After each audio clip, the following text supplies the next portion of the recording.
فرماتے ہیں کہ اے مسلمان کہلانے والے، تجھے محمد عربی کا فیصلہ منظور نہیں ہے؟ اس نے کہا نہیں جی یوں ہے فلاں ہے، یہ پھر کیسے منظور ہو سکتا ہے؟ تو فاروق اعظم جنہوں نے باطل اور باطل پرستوں کی گردنیں اڑا دی اور حق کا پرچم بلند کیا اور چہاردانگ عالم اسلام اور حق کے چرچے کر دیے، آپ نے فرمایا کہ تم ذرا یہاں ٹھہرو، دروازے پر میں گھر جاتا ہوں اور واپس ابھی آ کر تمہارے درمیان فیصلہ کرتا ہوں۔ اب وہ منافق سوچ رہا تھا شاید میرے حق کی بات کریں گے اور مجھے اچھا کہیں گے اور فیصلہ بدلیں گے اور پھر ہم ادھر جائیں گے اور جا کر تبدیلی کروا لیں گے۔ حضرت عمر ابن خطاب فاروق اعظم رضی اللہ تعالیٰ گھر گئے، تلوار لے کر آئے اور آتے ہی اس منافق کی گردن اڑا دی اور ساتھ کہا جس کو محمد عربی کا کیا ہوا فیصلہ منظور نہ ہو اس کے حق میں عمر ابن خطاب کا یہی فیصلہ ہے۔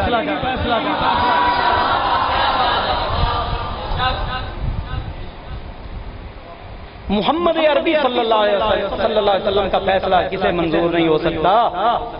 وہ تو مسلمان کہلانا تو بڑی دور کی بات ہے، وہ اس زمین دھرتی پر اس کے ناپاک قدم رہ جائیں، ہمیں گوارا نہیں ہے۔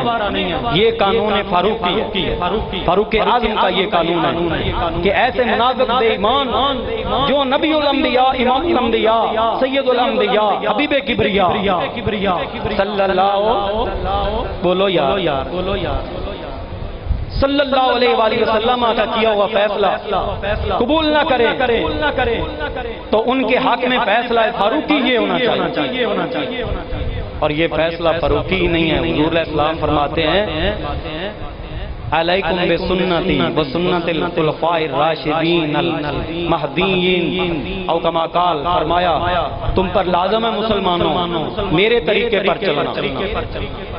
کیا فرمایا؟ تم پر لازم ہے میرے طریقے پر، میری سنت پر چلنا، بس سنت الخلفاء الراشدین۔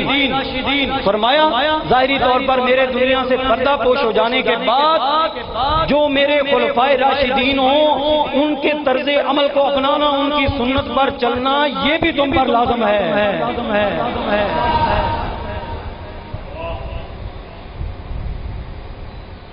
یہ بھی تم پر لازم ہے۔ اسی طرح پہلے میں حدیث پڑھ چکا ہوں، حضور علیہ السلام نے فرمایا الحق بعدی ما عمر، میرے بعد جو حق ہے اس کو تلاش کرو گے تو کہاں ملے گا؟ فرمایا میرے عمر کے پاس ملے گا۔ اسی طرح فرمایا ان اللہ تعالی جعل الحق علی لسان عمر وقلبہ، بلا شبہ اللہ تعالی نے حق کو عمر ابن خطاب کی زبان پر بھی جاری کر دیا ہے، ان کے دل پر بھی ثابت۔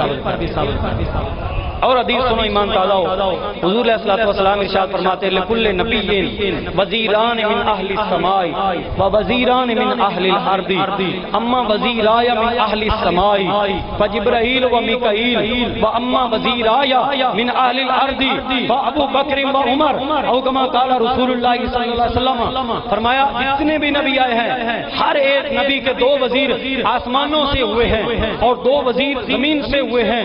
میرے جو دو آسمانوں کے وزیر ہیں وہ جبریل و میکائیل ہیں، اور زمین پر جو میرے دو وزیر ہیں ایک کا نام ابو بکر صدیق ہے، دوسرے کا نام عمر ابن خطاب۔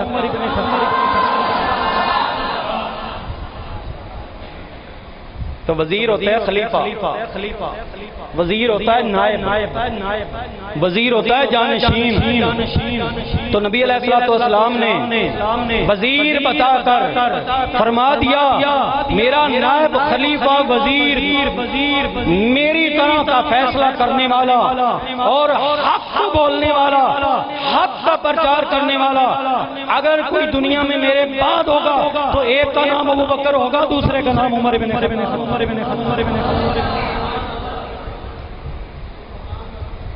اگر آپ توجہ فرمائیں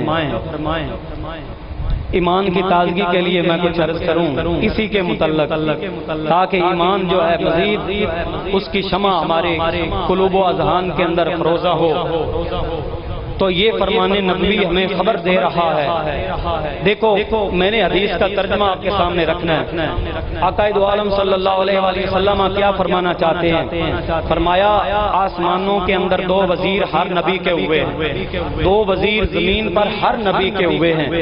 انبیاء کے شمار نہیں کیے ہیں کس کے کون سے تھے، چونکہ نبیوں کی تعداد 1,24,000 کم بیش ہے، کیونکہ آپ امام الانبیاء ہیں، سید الانبیاء ہیں، سید المرسلین ہیں، خاتم النبیین ہیں، رحمت للعالمین ہیں، سارے نبیوں اور رسولوں کے امام ہیں۔ تو آقا علیہ الصلوۃ والسلام فرماتے ہیں میرے وزیروں کو دیکھو، اگر میری شان کا اندازہ کرنا ہو تو میرے وزیروں کو دیکھ لو، آسمانوں کی طرف نظر لے جاؤ، آسمانوں پر جبریل و میکائیل سے زیادہ شان والا کوئی فرشتہ نہیں ملے گا۔ اگر آسمانوں کے ملائکہ کے سردار میرے نائب اور وزیر ہیں تو جان لینا محمد عربی کا شان کتنا بڑا۔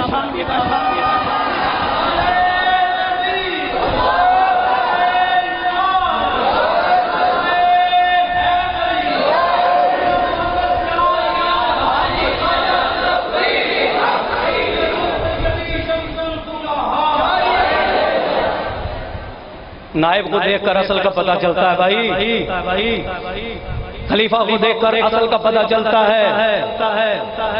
تو آقا دو عالم صلی اللہ علیہ وآلہ وسلم نے گویا یہ اعلان کر دیا، یہ آج وہ جو مرزا جہنمی جسے ہم کہتے ہیں نا، وہ شیطان کہتا ہے جبریل امین نبی پاک صلی اللہ علیہ وسلم سمیت سارے نبیوں کے استاد ہیں، اور ایک جھوٹ بولا ہے سری، وہ نہ قرآن سے ثابت ہے نہ کسی حدیث سے ثابت ہے، وہ سری جھوٹ، اتنا بڑا جھوٹ اس نے بولا ہے۔ وہ کہتا ہے کہ جبریل و میکائیل جو ہیں وہ فرشتوں میں سے انبیاء ہیں، حالانکہ اللہ تعالیٰ نے انسانوں کی طرف انبیاء بھیجے ہیں، انسانوں میں سے بھیجے۔ یہ تو مسلمانوں کے بچوں کو بھی نبی کی تعریف میں آپ کے سامنے رکھتا ہوں اندازہ، اور فیصلہ تمہارے اوپر چھوڑتا ہوں۔ نبی کسے کہتے ہیں؟ انسان بعثہ اللہ تعالی الی الخلق لتبلیغ الاحکام۔ نبی وہ بشر انسان ہوتا ہے جس کو اللہ منتخب کرتا ہے کہ جا میرا پیغام میرے بندوں تک پہنچا دے۔ تو جتنے بھی نبی ہوئے ہیں سارے بشر تھے، انسان تھے، انسانوں میں سے تھے۔ کوئی بھی فرشتہ اللہ تعالیٰ نے نبی اور پیغمبر رسول بنایا، بولو نبیوں اور رسولوں کو جو منتخب کیا ہے تو انسانوں میں سے بنا۔ اور اللہ تعالیٰ نے فرمایا قرآن میں ہے کہ اگر ہم بالفرض انسانوں کی طرف ملائکہ کو رسول اور نبی کر کے بھیجتے تو پھر ہم ان کو بھی بشری لبادہ میں ہی بھیجتے، ہم ان کو بھی بشری صورت میں بھیجتے، کیونکہ پیغام لینے کے لیے اتنی طاقت ہمارے اندر نہیں ہے کہ ہم ملائکہ کے ساتھ ملاقات کر سکیں۔ لہذا قرآن میں فیصلہ ہے اللہ رب العزت کا کہ اگر رسول فرشتہ ہوتا لَجَعَلْنَاهُ بَشَرًا رَسُولًا، ہم اسے بھی بشر بنا کر رسول بناتے۔ پتہ چلا انسانوں کی طرف آنے والا جو رسول یا نبی ہوگا وہ انسانوں میں سے ہی ہوگا۔ تو قرآن سے ثابت ہوا کہ فرشتوں میں سے کسی کو اللہ تعالیٰ نے نبوت عطا فرمائی۔ بولو یہ عقیدہ یاد کر کے جاؤ۔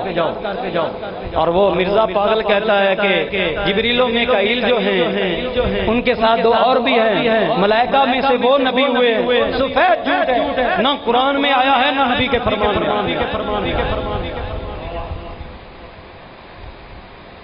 تو اللہ تعالیٰ کے حبیب صلی اللہ علیہ وآلہ وسلم ارشاد فرماتے ہیں میرے وزیر ہیں۔ میں نے حدیث پڑھی ہے اور دکھانے کا ذمہ دار ہوں، سیاستہ کی حدیث ہے۔ آقا علیہ السلام نے فرمایا اما وزیر آیا من اہل السماء فجبریل و میکائیل، بہرحال میرے دو وزیر جو آسمانوں میں سے ہیں، ایک کا نام جبرائیل ہے، دوسرے کا نام میکائیل ہے۔ وہ نبی فرماتے ہیں میرے نائب ہیں، میرے وزیر ہیں، تو ان کو نبی کا استاد ثابت کر کے نبی علیہ السلام کے فرمان کو جھٹلانا چاہتا ہے، خبردار جھوٹے مکار دجال، تیرا یہ جھوٹ ہے۔ نبی فرماتے ہیں میرے استاد نہیں ہیں، جبریل و امین بھی میرے نائب ہیں، میری طرف دیکھنے والے ہیں، میں ان کا امام ہوں، بادشاہ میں ہوں۔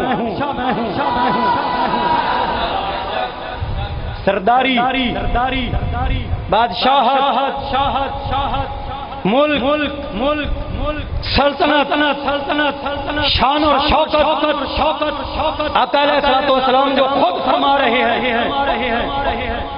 مجھے افسوس ان نوجوانوں پر ہوتا ہے جو خود تو دین سے دور ہیں اور اس دین سے دور، اتنے دور بندے کی بات پر یقین کر لیتے ہیں اور اسے حق سمجھ بیٹھتے ہیں۔ اب دیکھو تمہارا فرض بنتا ہے اسے چیلنج کرو، قرآن کی کوئی آیت پڑھ جس سے فرشتوں کا نبی ہونا ثابت ہو۔ کوئی بھی قرآن کی ایسی آیت نہیں جس میں اللہ تعالیٰ نے فرمایا ہو کہ فرشتوں کے لیے میں نے فرشتوں کو نبی بنایا۔ سفید جھوٹ ہے اور اتنا عام اس کو کیا جا رہا ہے کہ وہ سچ ہونا لگے، سچ کی طرح لگنے لگے، لیکن جھوٹ کے کوئی سر پاؤں اس کے ہاتھ پاؤں نہیں ہوتے، اس کے کوئی سر پیر نہیں ہوتے، وہ جھوٹ ہی ہوتا۔ بہرحال میں یہ عرض کر رہا تھا، حضور علیہ السلام نے فرمایا میری شان کو دیکھنا ہو تو میرے وزیروں کو دیکھ لو، آسمانوں کی طرف نظر کرو۔ بڑی ایمان افروز بات ہے، ذرا غور سے سننا۔ آسمانوں کو دیکھو، فرشتوں کی تعداد ہے، لاکھ تعداد فرشتے ہیں، لیکن سب سے زیادہ شان و شوکت والے فرشتے، فرمایا میرے وزیر ہیں، اس سے محمد عربی کی سلطنت کا اندازہ لگا لو ذرا۔ اور فرمایا اما وزیر آیا من اہل الارض فابو بکر و عمر، ہر حال میرے دو وزیر جو زمین والوں میں سے ہیں، ایک کا نام ابو بکر ہے، دوسرے کا نام عمر بن خطاب ہے۔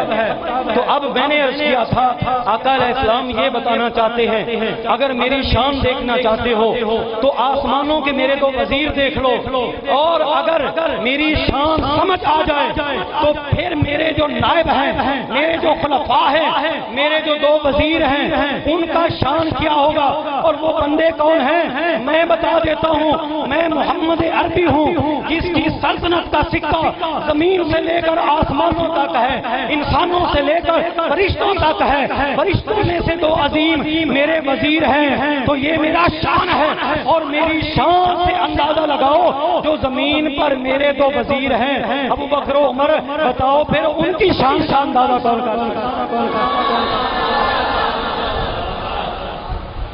اب مجھے یہ بتاؤ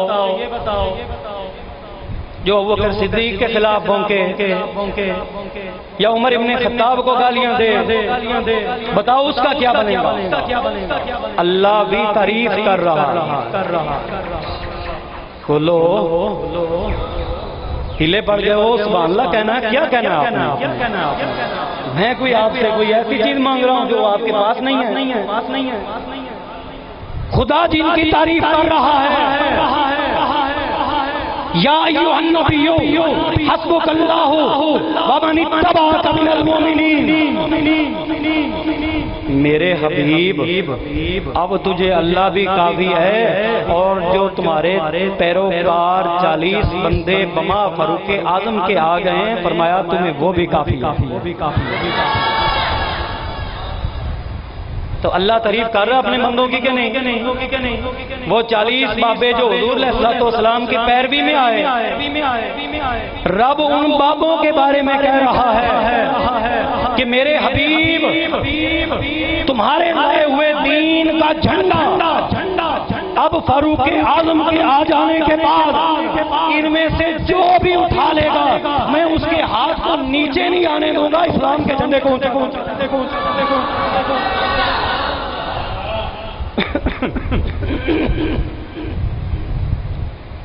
فرمایا میرے جو دو وزیر دنیا والوں میں سے ہیں نا وہ ابو بکر و عمر ہے، حضور علیہ الصلوۃ والسلام نے۔ اور ایک حدیث میں آیا حضور علیہ السلام نے ارشاد فرمایا لو کان بعدی نبی لکان عمر، اگر بالفرض میرے کوئی نبی ہوتا تو عمر ابن خطاب ہوتے۔ کون ہوتے؟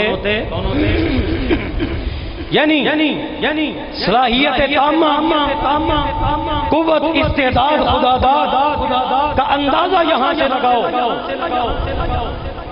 کہ اللہ کے حبیب جو آخری نبی ہیں صلی اللہ علیہ وآلہ وسلم، آپ فرماتے ہیں سلسلہ نبوت تو میرے اوپر آ کر اختتام پذیر ہو گیا ہے، لیکن اگر بالفرض سلسلہ نبوت اختتام پذیر نہ ہوتا، میرے بعد کوئی نبی آنا ہوتا، تو فرمایا کوئی اور نہ ہوتا، میرا عمر ہوتا۔ ایسا بولو تمہیں نظر ہو جائے گی بات کتنی بڑی ہے۔ حضور علیہ السلام فرماتے ہیں میرے عمر کی شان کا اندازہ، ان کا مقام تو دیکھو، رب تعالیٰ نے انہیں طاقت کتنا دیا ہے۔ فرمایا میرے بعد کوئی نبی ہوتا تو عمر ابن خطاب ہوتا۔ حضور سرور عالم صلی اللہ علیہ وآلہ وسلم تعریف کر رہے ہیں، خدا تعریف کر رہا ہے۔ حضور علیہ السلام ارشاد فرماتے ہیں احد پہاڑ پر موجود تھے حضور علیہ السلام، بخاری سے حدیث پڑھ رہا ہوں، دوسری پارٹی کا ڈیمانڈ ان کی ہوتی ہے کہ بخاری سے حدیث پڑھی جائے، تو لو جی ہم بخاری سے پڑھتے ہیں۔ نبی اور ولی مل کر بھی اپنا پیشاب نہیں روک سکتے، یہ بکواس تھا نا مرزے کا۔ حدیث سن، ایمان تازہ کر، احد پہاڑ پر موجود ہے، آقا علیہ السلام موجود ہے، تین ان کے یار بھی ساتھ موجود ہیں۔ ایسا بولو، ایسے موجود تھے جیسے ستاروں کے جھرمٹ میں 14ویں رات کا چاند۔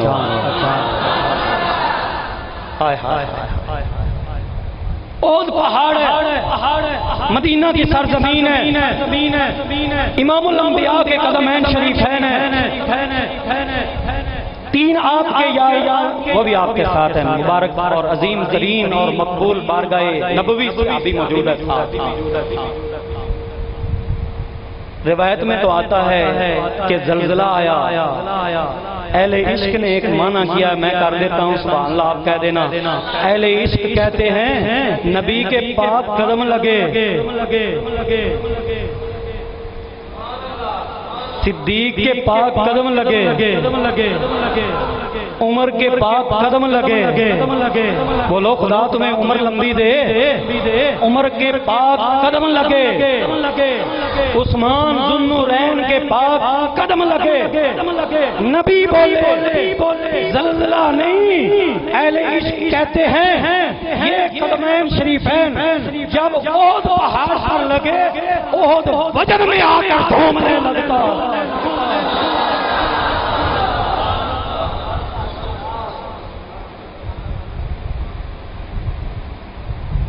ساڑھے 3 میل سے زیادہ لمبائی ہے اس پہاڑ کی، چوڑائی کے بارے میں مجھے پتہ نہیں کتنا ہے۔ مدینے کو اس نے 2 اطراف سے گھرا ہوا ہے، میں نے اس مبارک احد پہاڑ کی زیارت کی۔ حضور علیہ السلام فرماتے ہیں احد، بخاری کی حدیث ہے، احد جبل یحبنا ونحبہ، لوگو مدینے کے احد پہاڑ کو بھی معمولی پہاڑ، عام پہاڑ نہ سمجھنا، یہ گلگت بلتستان کا پہاڑ نہیں ہے، احد وہ پہاڑ ہے جو مجھ سے محبت کرتا ہے، میں امام الانبیاء اس سے محبت۔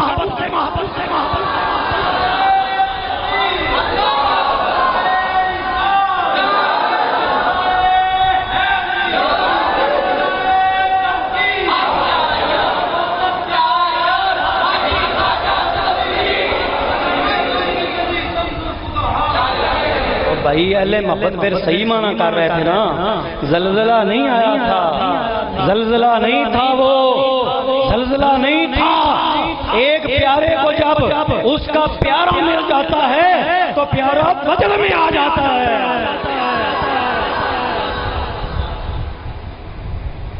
اور پھر وجد سے جومتا، یہ جومنا وجد، یہ وجد ہے، حدیثوں میں بھی آتا ہے۔ ایک حدیث میں یہاں تک آتا ہے کہ حضور علیہ السلام کی ذات والا صفات ہم وقت اللہ رب العزت کی خاص جلوہ رحمت میں رہتے تھے، لیکن بسا اوقات جو قرب کی منزلیں ہیں مزید قریب ہو جاتی، تو ایک دفعہ ایسا ہوا کہ حضور علیہ السلام آپ کو اللہ رب العزت نے اپنے خاص کرم اور فضل سے یوں نوازا یہ زمین پر ہوتے ہوئے انہیں اپنا قرب خاص عطا فرما دیا۔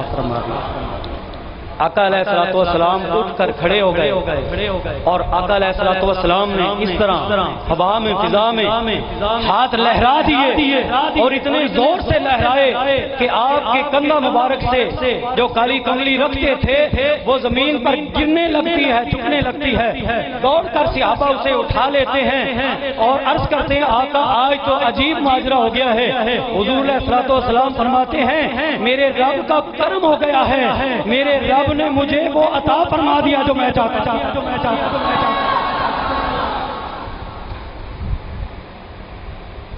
اور ایک روایت میں آتا ہے کہ پھر وہ قرب خاص میں جو وہ شراب عشق تھی وہ پلائی جا رہی تھی نا، تو اس کے بارے میں پھر بتایا بھی گیا کہ وہ کیا تھی، وہ کیفیت کیا تھی، پلایا کیا گیا تھا، ہوا کیا تھا۔ بہرحال یہ میں کسی اور وقت بیان کروں گا۔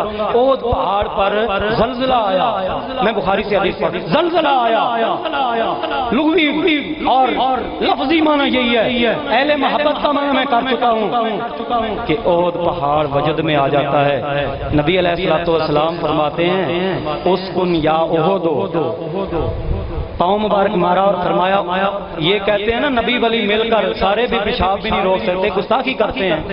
نبی علیہ الصلوۃ والسلام کا شان کیا ہے؟ فرمایا اسکن احد فانما علیک نبی و صدیق و شہیدان، خبردار رک جا اے احد، رک جا، دیکھتا نہیں ہے تیرے اوپر ایک نبی ہے، ایک صدیق اکبر ہے اور دو میری امت کے شہید موجود۔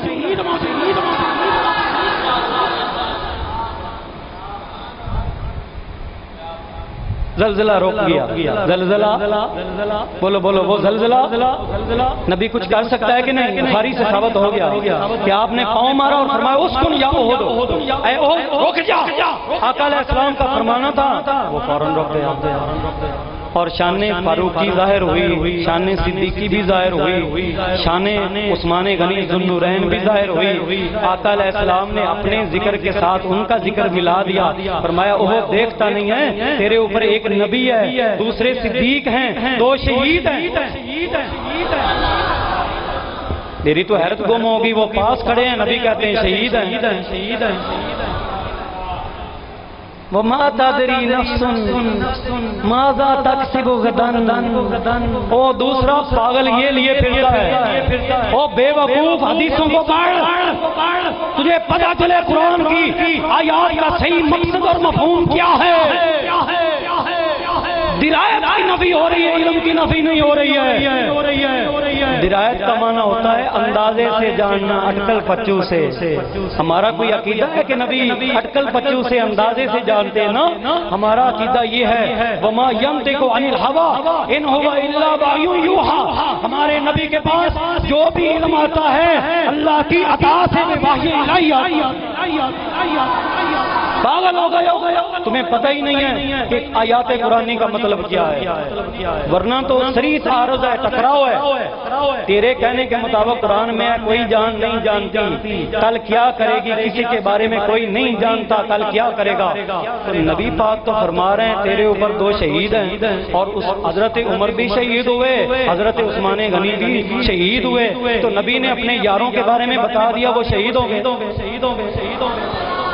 بولو تو نبی کو پتہ ہے کہ نہیں ہے؟ چلو محرم شریف بھی شروع ہو گئے، میں آپ کو عرض کرتا ہوں نواسہ رسول، جگر گوشہ بطور، سبحان اللہ، رکھی بھی نہیں کہہ سکتے تسی نام تے سنو ذرا، ایس نام دے آن تے میرا ایمان ہے، میں جملہ کہنا سبحان اللہ تسا کہنی ہے، میرا ایمان ہے حسین ابن علی کا نام آتے تو زمین بھی سبحان اللہ کہتی ہے، آسمان بھی۔ پتہ نہیں کدھر پھرتے ہو، تمہیں پتہ ہی نہیں ہے اہل بیت کے ساتھ ہماری محبت کتنی ہے۔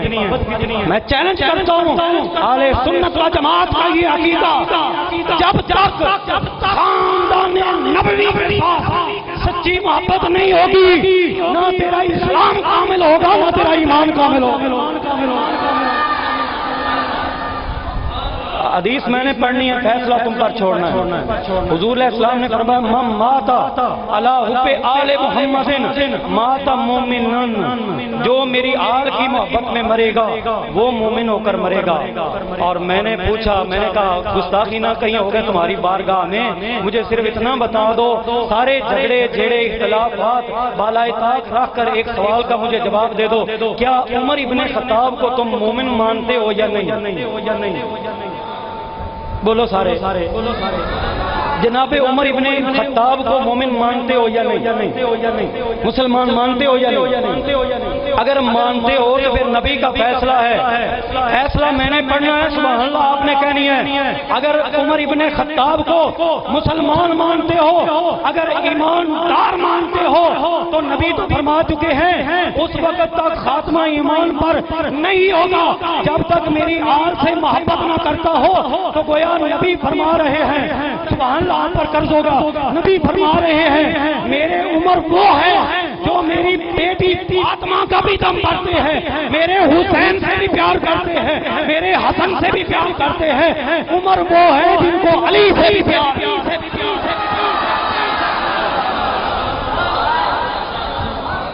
کدھر پھرتے ہو جھگڑے لے کر؟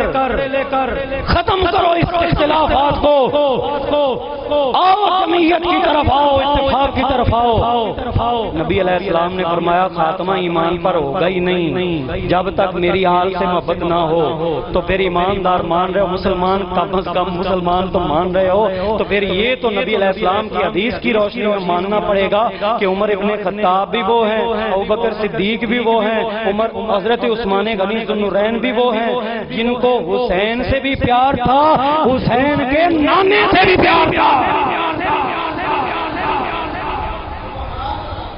فرمایا ٹھہر جا،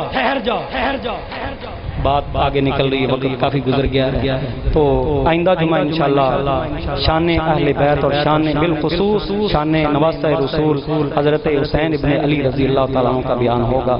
اللہ رب العزت تمہارے